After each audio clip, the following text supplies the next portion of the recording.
이 양이란 동물이 참 약하다. 이거 원래부터 제가 알고 있었는데요. 이번에 다시 이제 시편 23편을 준비하면서 여러 자료를 보면서 제가 생각했던 것보다도 훨씬 더 약하고 훨씬 더 의존적인 동물이라는 걸 알게 됐습니다. 이진희 목사님이라고 그 유대인의 목축 문화를 연구한 목사님이 계시는데요. 이분이 쓴 책에 보니까 양은 스스로 할 수 있는 것이 아무것도 없대요. 스스로 할 수 있는 게 아무것도 없기 때문에 목자를 의지하는데 100% 의지해야 되는 그런 존재가 양이다. 그런 글을 제가 봤습니다. 그 동물의 왕국 같은 데 보면은 이 동물들이 이제 먹이를 찾아서 막 떼를 지어서 수천 마일을 그렇게 무리지어 이동하는 그런 것들을 볼 수 있는데 양은 그런 존재가 아니라는 겁니다. 양은 혼자서는 먹이를 찾아갈 수 없기 때문에 그래서 목자가 풀 있는 곳으로 데리고 가야만 먹을 수 있는 게 이게 또 양이라는 겁니다. 그리고 양은 시력이 나빠가지고요, 굉장한 근시안을 갖고 있답니다. 우리가 좀 이렇게 멀리 내다보지 못하는 그런 사람들을 보고 참 한치 앞을 못 본다 이런 말을 하는데 양이 그런 시력을 가진 것 같습니다. 그리고 방향 감각도 없어가지고 양은 그 길을 잃기 쉬운데요, 한번 길을 잃으면 절대 혼자서는 다시 원래의 제자리로 돌아올 수 없는 게 양이랍니다. 그래서 양이 스스로 찾아오지 못하니까 목자가 찾으러 가는 거거든요. 그리고 양은 이 생각이 없대요. 그래서 무조건 앞서가는 양을 따라가는 그런 특성을 갖고 있어서 이제 양 한 마리가 앞서가던 양 한 마리가 구덩이에 빠지면은 그 다음 양도 빠지고 그 다음 양도 빠지고 이런 일들이 다반사라는 겁니다. 그래서 성경에서 묘사되는 양의 특성은 이사야 53장 6절입니다. 우리는 다 양 같아서, 그 다음 보세요. 그릇 행하여 각기 제 길로 갔거늘. 이게 양의 특징입니다. 그래서 성경에서 나는 양이고 하나님이 목자가 되신다 할 때 양과 우리의 공통점이 뭐겠습니까? 약하다는 거예요. 그리고 멀리 내다보는 눈이 없다는 거고요, 겁이 많다는 거고요. 그리고 가장 중요한 건 그릇 행하여 각기 제 길로 가는 존재라는 겁니다. 이게 양과 죄성을 가진 우리 인간의 공통점이고요. 그래서 잠언 14장 12절에 보니까 어떤 길은 사람이 보기에 바르나 필경은 사망의 길이니라. 이렇게 방향 감각도 없고 한치 앞을 모르기 때문에 우리 지난 인생을 돌아보면은 잘 간다 생각하고 갔던 그 길이 막다른 골목이고, 우리 자녀들 이렇게 키우면 잘 키운다 생각해서 이 방식으로 키웠더니 거기서 문제가 생기고 어려움을 겪고, 이게 모든 사람들이 다 겪는 그런 일들 아니겠습니까? 그래서 제가 이런 양의 연약함과 관련된 자료를 보다가 예전에 그 불교와 관련한 인터넷 글이 제가 생각이 나서 이번에 다시 검색을 해봤는데 이런 내용입니다. 불교의 핵심은 깨달음이래요. 그래서 이 불교의 핵심은 깨달음에 있으며 모든 인간이 이 깨달음을 통해 고통에서 벗어나고 진정한 자유를 찾을 수 있다는 믿음에 기초하고 있습니다. 이번에도 제가 느꼈는데 저는요, 불교 신자가 될 수 없는 이유를 갖고 있는 사람입니다. 저는 저를 신뢰하지 않거든요. 그래서 저는 알아요. 제가 아무리 노력을 해도, 제가 아무리 몸부림을 친다 해도 제 노력과 그래서 얻은 이 깨달음이 저를 구원할 수 없다는 걸 저는 너무 잘 압니다. 아까 양이 한번 길을 잃어버리면 절대로 자기 힘으로 다시 원래의 자리로 찾을 수 없다고 한다면 그게 저거든요. 그래서 하나님께서 저보고요, 네가 길 잃어버렸는데 네가 찾아가라, 네가 깨달아라, 이렇게 말씀하셨다면 글쎄 뭐 어떻게 살았을까요? 너무나 감사하게도 하나님께서는 저희의 목자가 되어주시고, 그래서 또 그 불교를 설명하는 또 다른 글 하나를 보면서 오히려 제가 하나님께 감사했습니다. 이렇게 말하더라고요. 나는 알아야 할 바를 알았고 닦아야 할 바를 닦았고 버려야 할 것을 버렸다. 그래서 나는 깨달은 사람이다. 이분이 누군지 잘 모르겠지만 너무 부럽습니다. 저는 그런 사람이 아니에요. 그래서 불교의 핵심이 깨달음이라고 한다면요, 우리 기독교의 핵심은 철저하게 나의 무기력함을 아는 게 그게 기독교고, 그래서 우리에게는 내가 노력하고 내가 수고해서 깨달음을 찾는 게 아니라 나는 목자가 필요한 인생이구나, 목자가 필요한 양과 같은 존재구나. 내버려두면 엉뚱한 길로 가고 내버려두면 눈이 어두워가지고 이게 뭐 나를 잡으러 오는 건지 나를 유해해 주는 건지 분간을 못하는 게 그게 나 같은 인간이구나. 이걸 깨닫는 게 그게 기독교라고 생각합니다.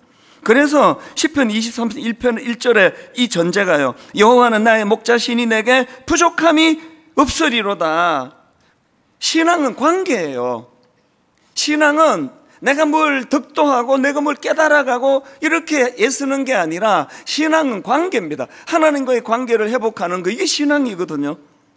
그래서 여호와가 나의 목자가 되기 때문에 이렇게 우둔하고 어리석은 존재지만, 그리고 자기 자신이 자기를 믿을 수 없는 그런 부끄러운 존재지만, 그래도 목자가 계셔서 손색 없이 이렇게 인생길을 걸어오게 된 거, 이 시간이 갈수록 이게 감사가 나오고 감격이 되는 거거든요. 제가 이런 관점으로 시편 23편 읽다 보니까 시편 23편에서 유일하게 반복하는 게 하나 있더라고요. 그게 인도하심입니다. 자, 먼저 2절에 그 말씀이 나옵니다. 그가 나를 푸른 풀밭에 누이시며 쉴 만한 물가로 인도하시는도다. 여기 한번 나오고요. 그리고 3절을 보십시오. 내 영혼을 소생시키시고 자기 이름을 위하여 의의 길로 인도하시는도다. 이게 두 번 나오는 거거든요. 여러분, 이렇게 유일하게 반복된다는 게 뭘 의미하는 거겠죠? 우리 인생은 인도함을 받아야 사는 존재라는 거예요. 우리 인생은 스스로 득도하고 스스로 진리를 찾아나가고 우리는 길을 다시 회복을 하고 이런 존재가 아니라, 나는 인도함이 없으면 안 되는 존재구나. 이게 믿음 좋은 사람들이 깨닫는 거거든요. 그래서 이제 전 오늘 이 23절에 나오는 인도하시는도다, 이거를 가지고요, 이 인도하신 것 관련한 두 가지에 대해서 제가 좀 말씀을 준비해 왔는데요. 자, 인도하신 것 관련한 첫 번째가 뭐냐? 여러분, 우리가요, 이 일상생활 속에서의 인도하심을 경험해야 된다는 겁니다. 이 일상생활이요, 아침에 일어나가지고 내가 아주 엄청난 어떤 일을 가지고 하나님께 구하는 게 아니라 소소한 일상 가운데 항상 이제 은혜를 구하는 거죠. 저는 새벽에 일찍이 일어나서 하루 일과를 시작하기 전에 하나님 앞에, 오늘 하나님, 제가 오전 10시에 이런 일이 있습니다. 오후 2시에 누구를 만나고, 오후 3시에 누구를 상담하고, 오후 4시에 어떤 문제를 갖고 회의를 하고, 오후 5시에 이런 일이 있는데, 내버려 두시면 저는 자꾸 말이 실수가 많은 사람입니다. 내버려 두면 저는 판단력이 흐립니다. 그래서 하나님, 오늘 하루 일과 가운데 헛소리가 새어 나오지 않도록 인도해 주시기 원합니다. 이게 일상 속에서의 인도하심을 받는 기도거든요. 사실 저는요, 이 인도하심을 받는 게 얼마나 유익한지를 경험해서 알고 있습니다. 제가 신학교를 졸업하던 해에 옥하는 목사님을 저희 담임 목사님으로 만났거든요. 내 인생의 목회가 시작되는 첫 단추를, 그리고 이제 30초부터 40초반까지 옥하는 목사님을 담임 목사님으로 제가 모시고 살았다는 것의 의미는요, 제가 목사로서의 길을 옥하는 목사님에게서 인도함을 받은 거예요. 그래서 제가 청소년 사역하는 10년을 돌아보면은 몸은 좀 힘들었습니다. 이것들이 주로 밤에 가출을 하잖아요. 또 새벽에 막 연락이 와요. 얘가 지금 가출했는데 와달라고. 그러면 막 정신없이 달려가지고 또 찾아가고 집에 또 다시 이제 데려다 주면 오후에 또 나갔다 그러고 뭐 이러니까 굉장히 몸은 피곤했지만요, 내 마음은 어려운 게 하나도 없었습니다. 왜냐하면 어떤 풀리지 않는 문제가 있으면요, 옥하는 목사님 찾아가서, 목사님 이거 도대체 어떻게 해야 될지 모르겠습니다. 그러면요, 목사님이 그리고 답을 주세요. 요게 이제 막 이제 이 컴퓨터가 작동이 되는 시간이더라고요. 그래서 거의 3초를 안 넘기세요. 그래서 목사님은 거의 뭐 AI 수준이셨어요, 지금 생각하면. 그래서 뭐 어떤 어려운 문제를 갖고 가도 내가 막 한 일주일 고민해도 답이 안 나오던 걸 갖고 목사님한테 가면 3초 안에 답이 나와요. 거의 그랬습니다. 그래서 만 10년 동안 뭐 힘든 게 하나도 없었습니다. 그래서 제가 이제 42살이 되던 해에 옥하는 목사님이, 그때가 41살 10월 달입니다. 갑자기 부르셔가지고 너 분당에다 개척해라 그랬는데 저 죽는 줄 알았습니다. 아니, 이 가이드 되시는 그리고 또 저에게 너무나 인도를 잘해 주시는 오카노 목사님을 떠나서 내가 과연 담임 목사가 될 수 있나? 자신이 없더라고요. 그랬는데 알았죠. 오카노 목사님을 떠나고 또 좀 있으니까 목사님이 이제 또 돌아가시고, 그럼에도 불구하고 제가 뭘 알았느냐? 인도하심의 오리지널이 하나님에게 있다는 걸 알았죠. 그래서 더 이상 옥 목사님의 지도가 없어도 여전히 제가 감당도 하기 어려운 이런 규모의 교회를 담임하고 있으면서도 당황스러운 일은 잘 안 일어납니다. 왜냐하면 새벽에 일어나서 하나님에게 인도하심을 구하기 때문이에요. 그래서 여러분에게 제가 당부드리고 싶은 건요, 일상의 소소한 것, 막 어마어마한 걸 가지고도 하나님께 나가야 되지만 아주 작고 소소한 거를 가지고도 자꾸 그분에게 의뢰하는 거, 이게 신앙생활에 굉장히 중요합니다. 저는 이번에 이 2절 말씀을 묵상하다가 또 감동을 받는 포인트를 하나 찾았는데요, 2절을 한번 보십시오. 그가 나를 푸른 풀밭에 누이시며 쉴 만한 물가로 인도하시는도다. 그런데 제가 그 두 군데서나 이 자료를 봤습니다. 여기 나오는 쉴 만한 물가, 이게 히브리어로는요, 움직이지 않는 물, 이런 뜻을 가진 단어래요. 아니, 이게 쉴 만한 물가하고 움직이지 않는 물이 이게 연관이 없어 보이잖아요. 그래서 제가 NIV 성경을 찾아봤습니다. 그랬더니 진짜로 영어 성경에 이 쉴 만한 물가를 quiet waters로 나와 있더라고요. quiet waters. 아니, 이게 왜 쉴 만한 물가를 이렇게 움직이지 않는 물이라는 히브리어로 그렇게 쓰여져 있을까? 제가 그 설명을 보고 참 감동이 되더라고요. 양은 온 몸을 감싸고 있는 긴 털 때문에요, 수영을 못 한대요. 양이 물에 빠지면은요, 양털 자체가 스펀지 역할을 해가지고 양의 몸을 막 깊은 물 속으로 잡아당기기 때문이래요.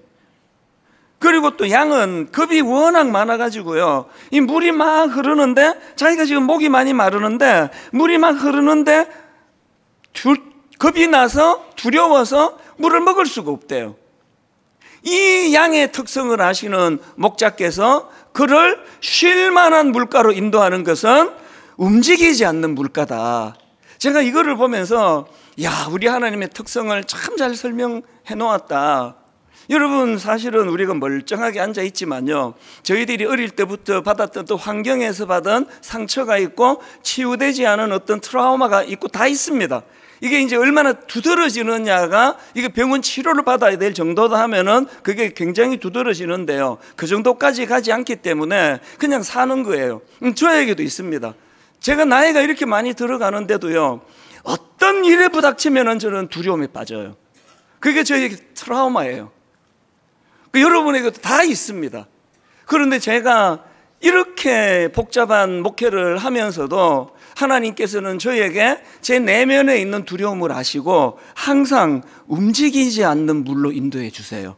그래서 제가 두려움을 느낄 만한 성도들은 전부 다 너희들 교회로 다 보내주셔가지고, 분당 우리 교회는 그런 걸로 저를 괴롭히는 분이 지금까지 단 한 명도 없었습니다. 믿어지세요?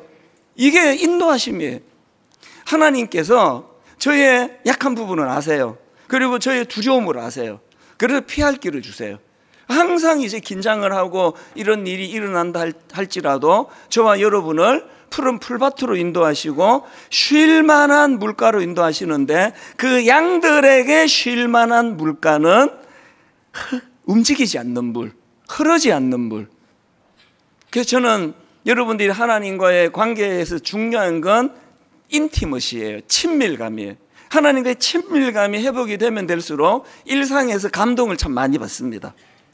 제가 몇 주 전에 드린 말씀 기억하시죠? 현대인들에게 이 불면증이 얼마나 심각한지, 미국에서 불면증으로 고통당하는 사람이 7천만 명 이상이고, 그리고 1년에 불면증으로 3만 8천 명 정도가 목숨을 잃는다는 통계가, 이게 오늘 우리 현실입니다.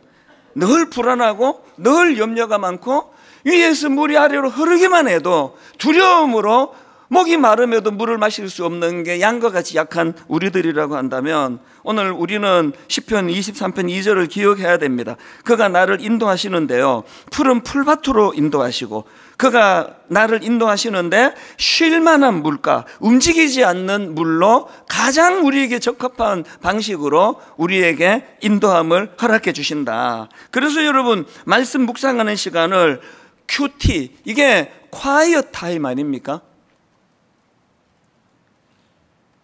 한 구절 묵상, 이거는요, 우리 교회가 워낙 초신자들이 많아서 초신자들에게 그저 한 구절이라도 읽으시라고 하는 건데, 모태신앙이 이걸로 지금 계속 누리고 계시다면 이제 좀 단계를 올릴 때가 된 것 같은데요. quiet time을요, 해치우듯이 해가지고 그게 효과가 없습니다. quiet time이잖아요. 저에게 quiet time은 새벽이거든요. 적어도 한 4시간 이상을 하나님과 quiet 타임을 가지기 때문에 너무나 담대함을 가지고 그렇게 달려가잖아요. 여러분들은 직장 생활하시고 가정을 돌보시고 그래서 새벽에 4시간 quiet 타임 하라고 제가 강요하지 못합니다. 그러나 20분만 하시라고, 30분만 하시라고요. 그리고 조용히 묵상하면서 이 쉴만한 물가로 인도하시는 그 은혜를 경험해야 이게 신앙생활을 제대로 하시는 거거든요. 그래서 저는 여러분들이 일상생활에서의 하나님의 인도하심을 많이 누리게 되시기를 바랍니다. 두 번째로요, 이 인도하심과 관련된 권면이 하나 더 있다면 더 높은 단계로 올라가셔야 돼요. 더 높은 단계에서의 인도하심을 경험하셔야 된다는 겁니다. 이번에 제가 시편 23편을 묵상하면서 예전에 몰랐던 새로운 것들을 많이 깨달아가는 기쁨을 누리는데요, 그 중에 하나가 2절과 3절이에요. 제가 예전에는 2절에도 인도하심이 있네? 3절에도 인도하심이 나오네 그랬는데요, 이게 낮은 단계의 인도하심에서 높은 단계로 인도하심을 받는 점층적이라는 걸 이번에 알게 됐죠. 지난주 월요일 오전에 기차에서 알게 됐습니다. 이게 스토리가 좀 있는데요, 지금 2절에 지금 이제 그 분당 우리 교회가 1만 성도 파송 운동 이후에 꿈 넘어 꿈 프로젝트를 진행하고 있거든요. 그래서 지금 250억 원의 예산을 가지고 29개 29교회 담임 목사님들과 함께 같이 공동으로 하고 있습니다. 그래서 이제 경상도 지역, 전라도 지역, 충청도 지역, 강원도 지역, 또 제주도, 그리고 수도권, 이제 이 지역마다 집중해서 1년에 한 지역씩 이제 미자리 교회, 그리고 작은 교회를 섬기는 일을 하고 있는데 지금 한창 진행 중이에요. 현재까지 이 경상도 지역에 17개 교회를 지금 선정해서 진행하고 있는데요, 이 미자리 교회 또 작은 교회 목사님들이, 젊은 목사님들이 이제 뭘 부탁하는가 하면, 목사님, 그렇게 재정을 지원해 주시는 것도 너무 고맙지만 목회를 좀 가르쳐 주세요. 다들 이제 젊은 목사님들이니까요. 그래서 지난주 월요일 날 이분들을 모시고 목회자 세미나를 하게 된 겁니다. 다들 이제 경상남도, 경상북도에 계시니까 이제 그분들을 배려하는 마음에서 저희들이 이제 기차를 타고 내려간 거예요. 이번에 대구의 어느 교회에서 이제 장소를 허락해 주셔가지고 그곳에서 이 세미나를 가졌는데요, 제가 이제 월요일 아침에 일찍 이제 기차를 타고 내려가는데, 제가 월요일 날 이 두통이 올 때가 많다 그랬잖아요.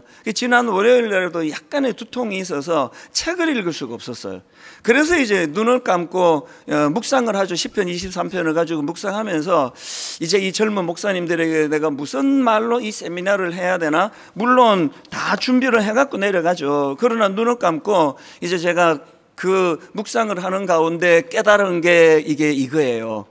2절에 보니까요, 그가 나를 푸른 풀밭에 누이심에 쉴 만한 물가로 인도하시는도다. 이게 할 일이 아무것도 없는 거예요. 이게 낮은 단계의 인도하심에 그냥 누리면 돼요. 그냥 쉴 만한 물가에 가서 그거를 그냥 누리도록 인도해 주시는 인도하심이 있고요. 그런가 하면 그 다음 3절에 보니까 더 높은 단계의 인도하심입니다. 내 영혼을 소생시키시고, 그 다음 보세요, 하나님 이름을 위하여, 그리고 그 다음에 의의 길로 인도하시는도다. 그래서 이걸 제가 더 높은 단계의 인도하심이라고 했죠. 여러분 언제까지 2절에서 낮은 단계에 인도하시면 구하시겠냐고요. 계속 그냥 쉬게 해주세요. 월급 올려주세요. 건강 지켜주세요. 우리 가정을 보호해주세요. 이건 2절에서의 보호하심이거든요. 이제 여러분 한 단계 올라가셔야 돼요. 하나님의 나라를 위하여, 그분의 영광을 위하여, 그리고 우리가 예수 믿는 사람으로서 하나님, 제가 진실하기 원합니다. 의로운 삶을 살기 원합니다. 거짓되지 않기 원합니다. 내 유익을 위하여 남의 눈에 눈물 흘리는 일을 하지 않도록 주님 인도하여 주시기 원합니다. 이것도 인도하심이잖아요. 그 제가 기차에서 이게 당연히 이제 원고하고 프린트 해가지고 준비를 해갔는데, 바로 기차에서 제가 이제 그 볼펜을 꺼내갖고 막 이제 기차에서 깨달은 말씀들을 가지고 세미나를 한 거죠. 그 17 목사님들이, 젊은 목사님들이 앉아 있는 그 자리에서, 그리고 또 제가 이제 강의를 진행하기 전에 미자립교회 목사님들, 또 우리 작은 교회 목사님들에게 사전 질문지를 받았어요. 이만큼 받았는데요, 참 마음이 아팠습니다. 많은 분들이 공통된 질문이, 목사님 목회가 너무 외롭습니다. 고독합니다.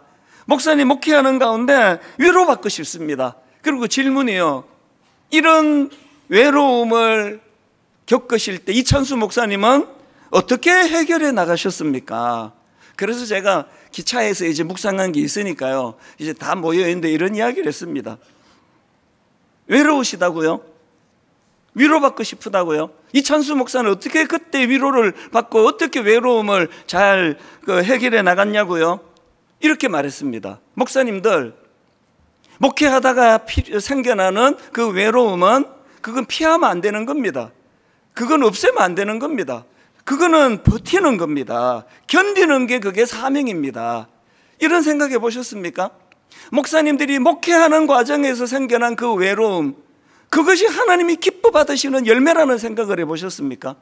목사가 외로움을 피하려고 애쓰다가 그게 변질이 되고 그게 타락이 되는 겁니다. 견뎌야 됩니다. 버텨낼 수 있도록 하나님께 은혜를 구해야 됩니다. 기차에서 제가 묵상하다가 깨달은 건데, 그 과정에서 견뎌낼 때 하나님이 인도해 주세요. 성숙으로, 깊은 영성으로, 그리고 수많은 외로운 성도들의 마음을 공감할 수 있는 능력으로 인도해 주시거든요. 지난 수요일 이 자리에서 장로, 또 권사, 안수집사 임직식이 있었거든요. 그래서 이제 장로와 또 안수집사는 이제 단위로 올라와서 다 머리에 손을 얹고, 또 장로님들과 제가 안수를 하고, 또 저는 한 손으로 마이크를 들고, 또 어떤 그 안수 받으시는 장로님, 또 안수집사님 머리에 손을 얹고 제가 기도해 드렸는데요, 제가 어느 분인지는 몰라요. 여러 번 이제 이 단이 좁으니까 4차례에 걸쳐서 안수를 베풀었는데요, 어느 분인지는 몰라요. 어느 분이요, 손에서 그것이 너무나 많이 느껴지도록 어깨를 들썩이면서 우시는 거예요. 어깨를 들썩. 여러분, 남자들은, 특히 우리나라 남자들은 그렇게 대놓고 우는 걸 우리는 몰라요. 그런 거 한 번도 해본 적이 없잖아요. 그런데 이분은 어깨가 들썩거리도록 그렇게 흐느끼 우시더라고요. 그래서 다 끝나고 집으로 왔는데 그 여운이 사라지지가 않는 겁니다. 이분은 왜 그렇게 많이 우셨을까?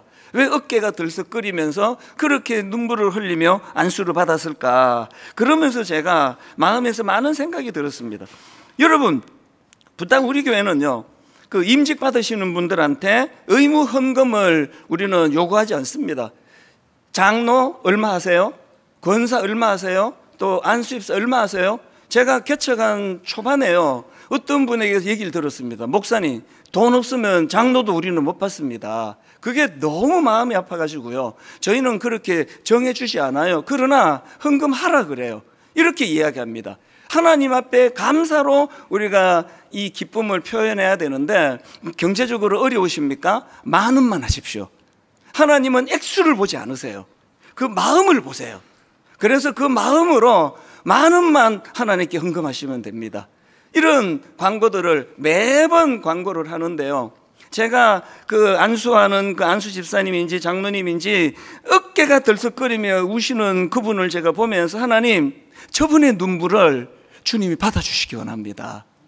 저분의 눈물이 2절에서의 인도하심을 충만히 누렸기 때문에 이제 3절에서의 하나님 나라를 세워나가고 아픈 성도들을 위하여 섬기고 그들을 위하여 물질을 쓰고 시간을 쓰고 하나님의 나라와 의를 이루어 나가는 일에 그 눈물이 쓰여지게 해주시고 그런 임직자들에게 하나님 인도하여 주시기를 원합니다.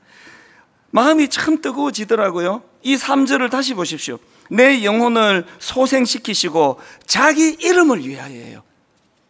그리스도의 영광을 위하여, 하나님의 이름을 위하여, 그 나라를 위하여, 그리고 또 의의 길로 나아가도록 인도하시는도다. 왜 이렇게 우리는 욕을 많이 먹고 삽니까? 그 무슨 시사 프로그램에 잊혀질만 하면 무슨 목사가 타락을 하고 무슨 목사가 변질을 하고 왜 이런 일이 끊임없이 나오느냐고요.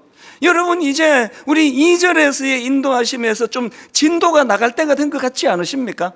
이제 3절로 높은 차원의 인도하심을 받으실 때가 된 거 아닙니까? 여러분이 교회를 섬기다가 아픔을 겪고 교회를 섬기다가 상처를 받고 눈물을 흘리고 하는 그 아픈 모든 것들이 하나님께 드려지는 너무나 아름다운 열매가 되고 하나님은 그런 자들을 선한 길로 인도해 주시는 하나님이심을 꼭 기억하시기를 바라요. 지난 금요일 오후는요, 저에게 또 다른 잊혀지지 않는 감동의 시간이 된 것 같아요. 그날 무슨 일이 있었나 하면은요, 제가 아끼는 그 청년 자매가 하나 있습니다. 많은 청년들을 제가 아끼지만 유난히 마음이 가는 자매가 있어요. 이 청년은요, 중학교 3학년 때부터 조울증으로 고생하는 청년이에요. 그래서 지금 20대 후반인데 아직도 투병 중이에요. 이 친구가 고등학교 다닐 때는 이제 가끔씩 저한테 와서 제가 기도도 해주고 격려도 해주고 그런데 참 맑아요. 그래서 제가 이번에 만났을 때도 어떻게 너는 그렇게 마음이 그렇게 맑고 깨끗하냐, 너무 아름답다 그렇게 칭찬해 줬는데요, 한동안 연락이 없었습니다. 수년째 연락이 없었고 또 저도 이제 그 다음 사람 계속 제가 돌봐야 되고 기도할 그런 청년들도 많고 성도가 많으니까 저도 이 친구를 잊고 있었어요. 그랬는데 지난주 월요일 날 오후에 이 메일이 온 겁니다. 오랜만에 메일이 와가지고요, 목사님 한번 만나보고 싶습니다, 오랜만에. 그래서 이제 그러자 빨리 와라. 금요일 오후에 만난 거거든요. 한동안 연락이 없던 이 청년이 왜 제 생각이 나고 저를 만나고 싶어 했나 보니까요, 지난 주일 예배 때 때문이에요. 기억나시죠? 지난 주일 설교 시간에 그 교수님이요, 8살 때 교통사고를 당해가지고 오른쪽 다리를 절단하고 의족을 착용했다는 그 교수님이요, 어머니는 눈앞에서 이 아이가 이렇게 다리가 절단할 정도로 큰 교통사고를 겪은 걸 못 견디셔가지고 우리 둘이 같이 죽자, 그렇게 그걸 고통으로 받으셨는데 이 어린아이는 그렇게 받지 않았다. 그리고 이제 점점 나이가 들고 신학교 교수님이 되시고 이분은 그 다리를 절단해야만 하는 그 사건을 의미 부여를 하고 나니까 여기가 내 성지다. 그래서 근래에 이사도 그리로 했다. 그 얘기를 제가 드렸잖아요. 그 딸을 데리고 그 근처로 가서 너 저기가 어딘지 기억나지? 아빠 사고 난 곳이잖아요. 아니야, 아빠가 살아난 곳이야. 그렇게 의미 부여하는 그 설교를 들었는데 이 청년 자매가 그날 은혜를 받은 거예요. 그래서 이 청년 자매가 제 생각이 나서 목사님 만납시다 그래서 저를 만났더니요, 너무나 강한 액센트로 이 친구가 또 마음이 아프면서도요 이렇게 말하더라고요. 목사님, 지난 13년 동안 자살 충동을 느끼지 않은 날이 하루도 없습니다. 이 문학이 아니에요. 표현이 아니고요, 이게 실제예요. 자살 충동을 느끼지 않은 적이 단 하루도 없습니다. 그게 13년이에요. 중학교 때 시작을 해서 20대 후반이에요. 그런 이야기를 다 나누고 그리고 나서 이 친구가 저한테 다시 메일을 보내왔습니다. 한번 들어보세요. 치료가 효과가 있어서 지난 13년 동안 정말 말 그대로 매일 지속됐던 자살 충동으로부터 해방된 것 같습니다. 그래서 당연히 하나님께 감사하지만 치료 후에도 마음속에 원망이 계속 있었습니다.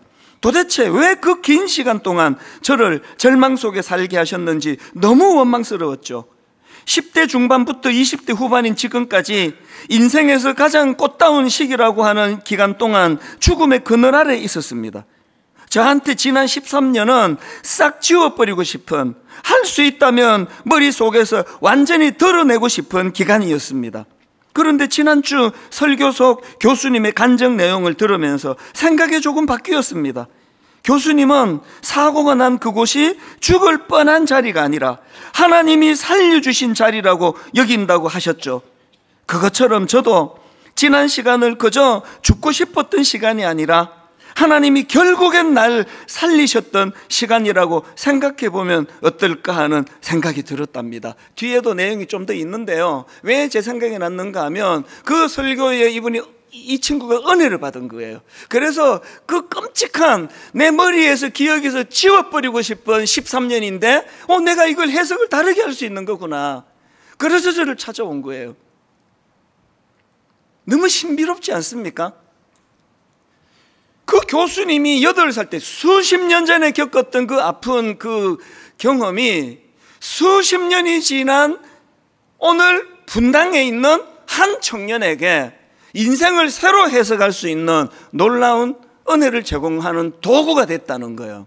그리고요, 제가 감동했던 게 저에게 보내온 메일에 이 청년이요, 예배드리는 여러분을 향한 당부가 있다는 사실이에요. 이렇게 글을 썼습니다. 제 얘기를 들으시는 분들이 아셨으면 좋겠는데 이게요, 제가 만났을 때 너 오늘 이 이야기가 목사님을 너무 감격하게 하는데 이거 혹시 설교 시간에 내가 인용해도 괜찮겠니? 그랬더니 허락을 하면서 괜찮습니다, 하셔도 됩니다 하면서 내용이 이래요. 제 얘기를 들으시는 분들이 아셨으면 좋겠는 게 제가 여전히 조금은 하나님을 원망한다는 거예요.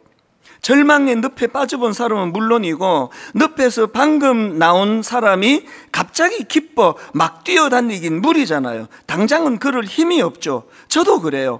지난주 설교가 생각의 전환을 가져다 주었지만 마음속에 하나님에 대한 원망이 눈 녹듯 사라지진 않았습니다. 그러니 들으시는 분들도 자기 마음이 한 번에 뒤바뀌지 않는다고 해서 자책하거나 힘들어 하시지 않으면 좋겠습니다. 그저 저렇게도 생각해 볼 수 있겠구나 싶다면 그걸로도 어마어마한 일이라고 생각해요. 절망 속에서 얼마나 많은 희망의 말들이 튕겨져 나갔는지 저는 알거든요. 그러니 설교를 통해 딱 한 번, 정말 딱 한 번 절망의 다른 이름, 그 가능성을, 이게 너무 저를 뭉클하게 했습니다. 딱 한 번, 정말 딱 한 번 절망의 다른 이름, 그 가능성을 스치듯 생각해 보는 것만으로도 충분하다고 생각해요. 부디 절망 속에 계시는 혹은 이제 막 빠져나온 모든 분들에게 제 이야기가 위로가 되기를 바라고 그분들을 응원합니다. 저는 이 편지를 읽고 나서 이 자매를 위해 기도했습니다. 하나님, 13살 때 발병돼 가지고 20대 후반이 되는 동안 13년의 그 세월 동안 단 한 번도 자살 충동을 느끼지 않은 적이 없었던 이 아픈 이 일이 이 자매에게 없으면 더 좋을 일이 아니라 하나님은 이 청년의 고통을 재료로 쓰셔서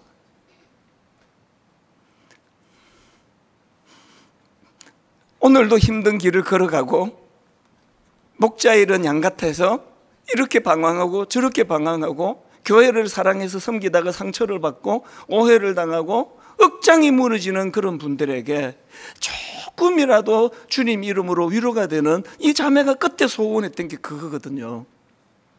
저는 여러분 위해서 기도합니다. 교회를 사랑하다가 상처를 받으셨어요? 아프세요? 나에게 왜 이런 일이 일어나냐고 괴로운 일이 있으시면 기도하십시오. 하나님, 내가 겪고 있는 이 아픔을 주님이 선하게 인도해 주셔서 이 일이 우리 가정을 윤택하게 하고 내 영혼을 윤택하게 할 뿐만 아니라 오늘도 이런저런 아픈 일로 눈물을 흘리는 그분들에게 저의 아픔이 재료로 쓰여지기를 원합니다. 이게 높은 단계의 위로하심이에요. 제가 왜 젊은 목사님들에게 어떤 면에서는 신뢰가 되는 말을 했을까요? 외로움을 피하려고 하지 말라고. 이찬수 목사님은 외로움을 어떻게 피했냐고요? 저 피하지 않습니다. 해결하려고 애쓰지 않습니다. 그러면서 기도하죠. 하나님, 저의 이 외로움이 또 다른 외로운 어떤 성도를 위로하는 재료가 되기 원합니다. 그래서 하나님, 여기에 무너지지 않도록 외롭다고 엉뚱한 길로 빠지고 성적으로 죄를 짓고 엉뚱한 죄의 자리로 빠지지 않고 내가 겪고 있는 이 외로움이 우리 하나님께 너무나 순결하고 소중한 열매로 드려지기를 원한다고. 여러분, 높은 단계의 인도하시면 이런 거예요. 이제 여러분 2절에 머물러 계시는 분들이 이제 3절로 가실 때가 된 거 아닙니까? 늘 쉴만한 물가, 늘 푸른 초장, 그래 예수 믿고 편하고 예수 믿고 잘 살고 그 단계를 넘어서서 이제 하나님, 아픔을 피하지 않겠습니다. 아픔을 원망하지 않겠습니다. 13년 동안 자살 충동을 느끼지 않은 적이 단 한 번도 없었다고 고백한 그 청년이 목사님 좀 만났으면 좋겠다는 건 이걸 저희에게 불평하고 원망하려고 만나자고 한 게 아니라 이 기쁨을 나누기 위해서라면요. 오늘의 말씀을 저는 이 찬양으로 마무리 짓기를 원합니다. 내 백성이 나를 떠나 돌아섰지만, 아까 여러분 양하고 우리들의 공통점이 있다 그랬죠. 우리는 다 양 같아서 그릇 행하여 각기 제 길로 갔거늘. 이게 여러분이고 이게 저예요. 그런데 목자 되시는 그분은 이런 각기 제 길로 간 저희들을 내치지 않으시고, 그래서 내가 필요해. 너는 한 번 옆길로 가면 제자리로 돌아올 능력이 없는데 그래서 내가 가마. 그래서 여러분 여기 오신 거예요. 우리 찬양을 같이 부르시면서 여러분 마음의 상함을 우리 성령님이 찬양 가운데 위로해 주시기를 원합니다. 찬양하시겠습니다. 내 백성이 나를 떠나, 내 백성이 나를 떠나 돌아섰지만 내 사랑이 내 백성을, 내 사랑이 목자 되신 그분의 놀라운 고백입니다. 포기 못하니 내 모든 것 내어주고, 내 모든 것 내어주고 나 그들을 얻으리라. 목자 되신 그분의 음성을 듣고 양이 누리들이 하나님 앞에 반응합니다. 여호와께 돌아가자. 우린 돌아서도 그는 변치 않네. 여호와께 돌아가자.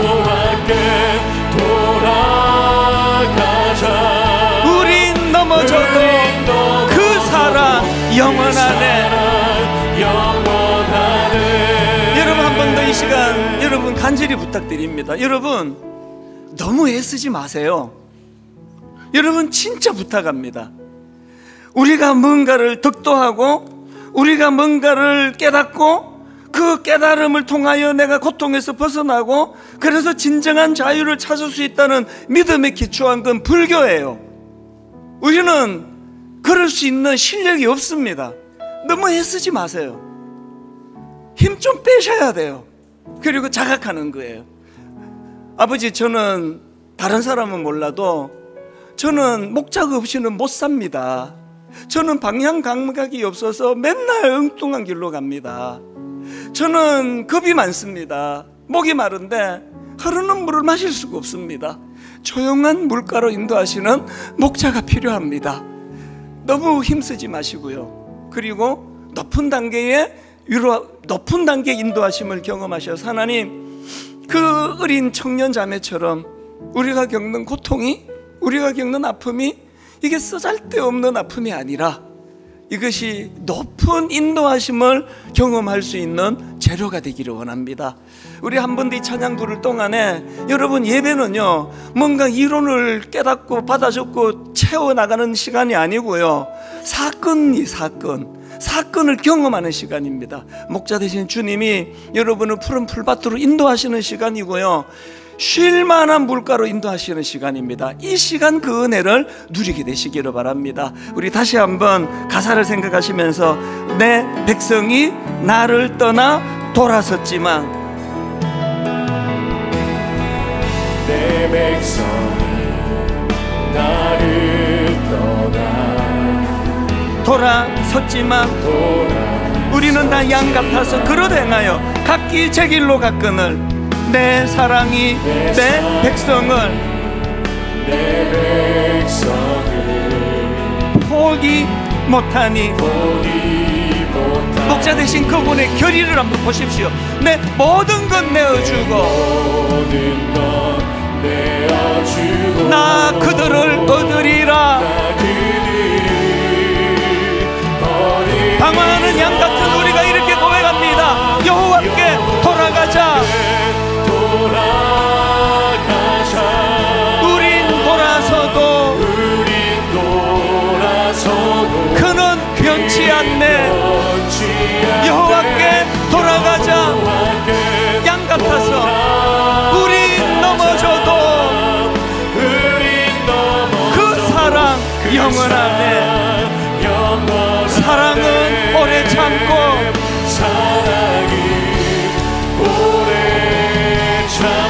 십자가 자신을 내어주네.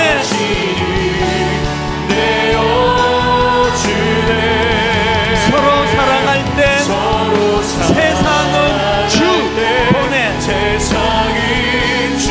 사랑은 절대 지지 않네. 사랑은 오래 참고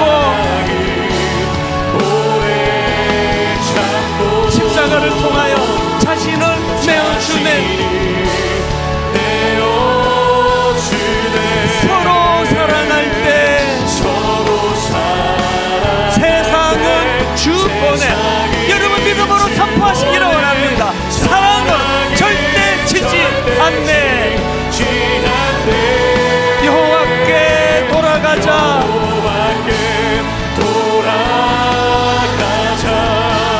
우린 돌아서도 그는 변치 않네. 여호와께 돌아가자.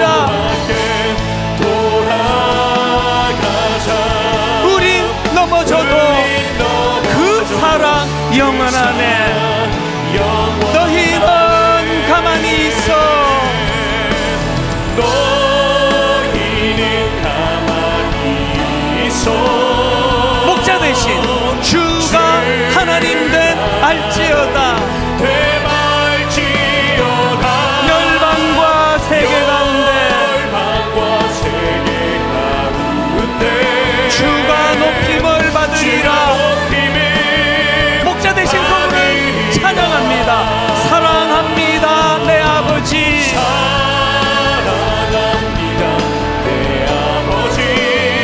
찬양합니다 온 맘 다하여.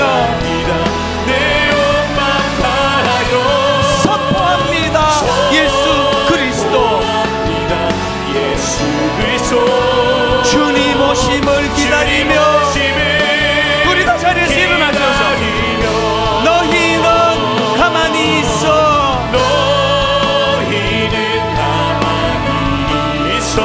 주가 하나님 됨 알지어다. 열방과 세계 가운데 주가 높임을 받으리라. 사랑합니다 내 아버지.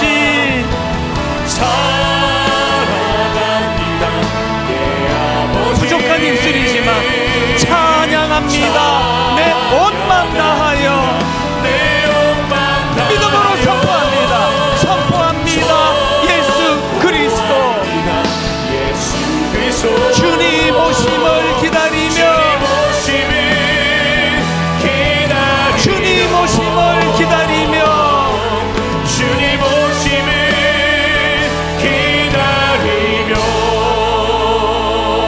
인도하실 때 하나님 일상생활에서 인도하심을 받고 싶습니다. 소소한 일상생활 가운데 부부간에 대화할 때 하나님 저는 지혜가 없어서 사랑하는데 자꾸 말이 헛소리가 새나와요. 그래서 배우자에게 상처를 줘요. 하나님 인도하심을, 내 입술에도 인도하심을 허락하여 주시기 원합니다.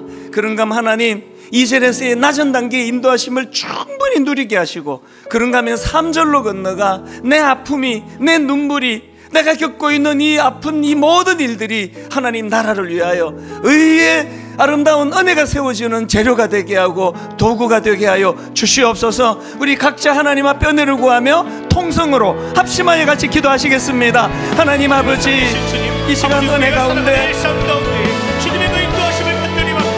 쉴만한 물가로 인도하시는 그 주님을 찬양합니다. 하나님 2절에서의 인도하심을 우리가 많이 누리며 여기까지 왔습니다. 살아계신 하나님 아버지, 하나님의 은혜와 자비하심을 가지고 주님 앞에 이 시간 기도합니다. 살아계신 하나님 아버지,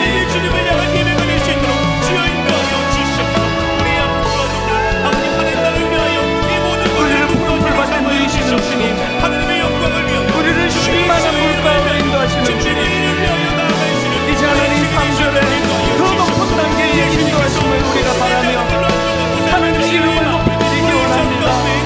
의의 길로 걸어가기를 원합니다.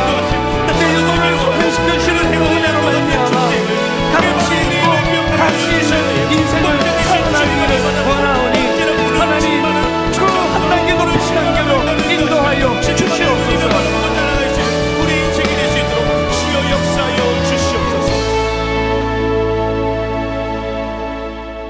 그가 나를 푸른 풀밭에 누이시며 쉴만한 물가로 인도하시는도다. 내 영혼을 소생시키시고 자기 이름을 위하여 의의 길로 인도하시는도다. 하나님, 우리 모두는 다 너무나 연약합니다. 양처럼 겁이 많고 양처럼 분별력이 떨어지고 양처럼 길을 한번 잃어버리면 제자리로 오기가 힘든 인생입니다. 그래서 하나님, 은혜가 우리에게 필요합니다. 겁이 많아서 흐르는 물을 제대로 마실 수가 없는 인생인데, 오늘도 하나님 움직이지 않는 물가로 인도하시는 그 은혜를 사모합니다. 그리고는 힘 주신다면 이제 하나님 3절에 한 단계 높은 단계의 주님의 인도하심을 우리가 피하지 않겠습니다. 거룩을 위하여, 정직함을 위하여, 그리고 하나님 아버지의 나라를 위하여, 연약한 지체와 이웃들을 섬기기 위하여 나의 아픔을 사용하여 주시옵소서. 우리들의 외로움을 사용하여 주시옵소서. 우리들의 상한 마음이 그것이 하나님 나라의 의가 될 수 있도록 선하게 인도하여 주셔서 이번 한 주간도 하나님의 인도하심의 기쁨을 온전히 맛보는 한 주간이 되게 하여 주시옵소서.